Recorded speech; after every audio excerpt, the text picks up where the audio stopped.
Good morning students. आज हम पढ़ेंगे संधि दो वर्णों। आपको मैंने पिछली कक्षा में बताया था वर्ण क्या है। स्वर और व्यंजन दोनों ही आपके वर्ण हैं, यानी कि स्वर और व्यंजनों को मिलाकर के वर्णों की कुल संख्या है 52, यानी कि 52। तो दो वर्णों स्वर हो या फिर व्यंजन के मेल से होने वाले विकार या परिवर्तन को हम संधि कहते हैं। दूसरे अर्थ में संधि का सामान्य अर्थ है मेल, मतलब उनका मेल यानी उनको मिलाना।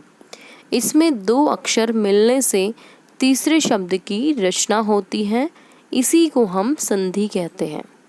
जैसे उदाहरण देखिए संधि का, सत्य प्लस आनंद, तो ये आपका बनेगा सदानंद। जो आपका पहले शब्द का अंतिम वर्ण है और जो दूसरे शब्द का पहला वर्ण है, यानी कि त प्लस आ, ये जब आपका जुड़ गया तो आपका बन गया दा, यानी कि सदानंद। क्योंकि हमारी परिभाषा भी यही कहती है कि दो वर्णों के मेल से बनने वाले नए परिवर्तन या विकार को हम संधि कहते हैं। आगे देखते हैं कुछ उदाहरण। संधि विच्छेद। अभी तक हमने संधि मेल पढ़ा था या संधि पढ़ा था, अब आपका विच्छेद है। संधि के द्वारा बने शब्दों को अलग अलग करना ही संधि विच्छेद कहलाता है। यानी कि अगर आपका शब्द है हिमालय और उसको हम अलग अलग लिखें हिम प्लस आलय, तो ये आपका बनेगा संधि विच्छेद। और अगर हमारा शब्द है सुख प्लस अर्थ और उसको हम मेल करें, उसे हम कहते हैं संधि, यानी कि सुखार्थ।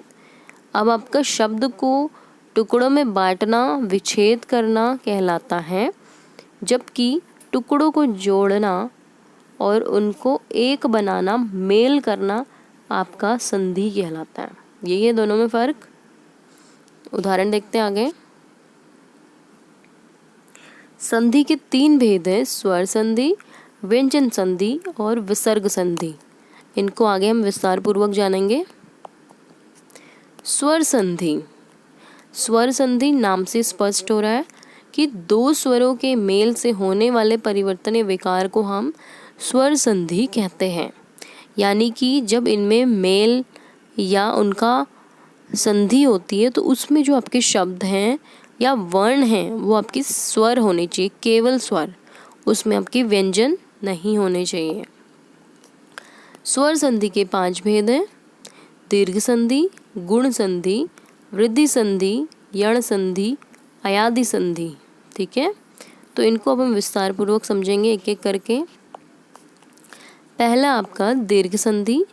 दीर्घ यानी कि बड़ा। दीर्घ का अर्थ होता है बड़ा। अब यहाँ पे बड़ी मात्रा से इसका मतलब निकलता है कि यहाँ पे जब भी आपके स्वरों का मेल होगा तो आपकी बनेगी बड़ी मात्रा। जब हम ह्रस्व या दीर्घ अ ई उ से परे क्रमशः ह्रस्व या दीर्घ अ ई उ जाएं या फिर आए तो दोनों के मेल से क्रमशः बड़ा आ, बड़ी ई और बड़ा ऊ हो जाते हैं, जिसे हम दीर्घ संधि कहते हैं। आपको बच्चों हमेशा याद रखना है, दीर्घ का मतलब है बड़ा और यहाँ पे है उसका अर्थ बड़ी मात्रा। अब उदाहरण देखिए, परम प्लस अर्थ। म के साथ आपका अ जुड़ा हुआ है। कैसे? ये मैंने पिछली कक्षा में बताया था आपको कि आपके जो व्यंजन हैं उनके साथ आपके स्वर हमेशा जुड़े होते हैं। म प्लस अ इक्वल टू म, यानी कि आपका म के साथ क्या जुड़ा हुआ है अभी? अ। तो यहाँ पे अ और प्लस अ मिल गया तो बड़ा आ बनेगा। अब क्योंकि आपकी परिभाषा भी यही कहती है, छोटा अ और छोटा अ मिलके बनेगा बड़ा आ। तो यहाँ पे आपका बन गया परमार्थ। म पे आ का डंडा आ गया, तो आ की डंडा आने से पता चल रहा है, आपको स्पष्ट हो रहा है कि स्वरों के मेल से आपका विकार या परिवर्तन ही आपका दीर्घ संधि कहलाता है। उदाहरण देखिए यहाँ पे कुछ। वेद प्लस अंत।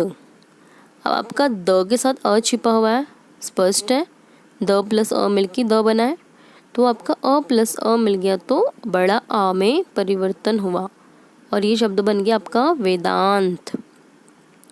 हिम प्लस आलय हिमालय, विद्या प्लस अर्थी विद्यार्थी, दया प्लस आनंद दयानंद, मुनि प्लस इंद्र मुनींद्र, गिरी प्लस ईश गिरीश। अब यहाँ पे देखिए र पे आपकी छोटी ई की मात्रा है, बल्कि इस ई पे बड़ी ई की मात्रा है। छोटी ई और बड़ी ई मिलके भी आपका किस में परिवर्तित होगा, बड़ी ई में। दीर्घ का मतलब बड़ी मात्रा, तो यदि आपका यहाँ पे छोटी ई है और इधर भी छोटी ई है तो भी आपका बड़ी में बदलेगा, और यहाँ पे आपका छोटा अ है और पीछे आपका बड़ा आ है तो भी आपका परिवर्तन बड़े आ में होगा। ये आपको हमेशा ध्यान रखना है। आगे बढ़ते हैं, कुछ और अन्य उदाहरण देखते हैं हम। नारी प्लस इंदु नारिंदु, नदी प्लस ईश नदीर, सु प्लस उक्ति सूक्ति, लघु प्लस उर्मी लघूर्मी, वधु प्लस उत्सव वधुत्सव, भू प्लस ऊर्जा भूर्जा। अब यहाँ पे देखिए ऊ आपका छोटे वाला है और ये वाला ऊ बड़े वाला है। इधर देखिए घ पे छोटे ऊ की मात्रा, इधर बड़े ऊ की मात्रा, तो ये दोनों मिलके आपका किस में बदलेगा, बड़ी ऊ में, क्योंकि इनकी जाति तो सेम है, इनकी जाति एक जैसी ऊ की जाति है और बदलेगा आपका बड़े ऊ में। जाति एक जैसी ई तो बदलेगा आपका बड़ी ई में। ठीक है, तो चलिए देखते हैं आपको पाठ कितना समझ आया है। कुछ प्रश्न हैं, उनके उत्तर आपको स्वयं करने हैं। नीचे दिए गए शब्दों का संधि विच्छेद करो।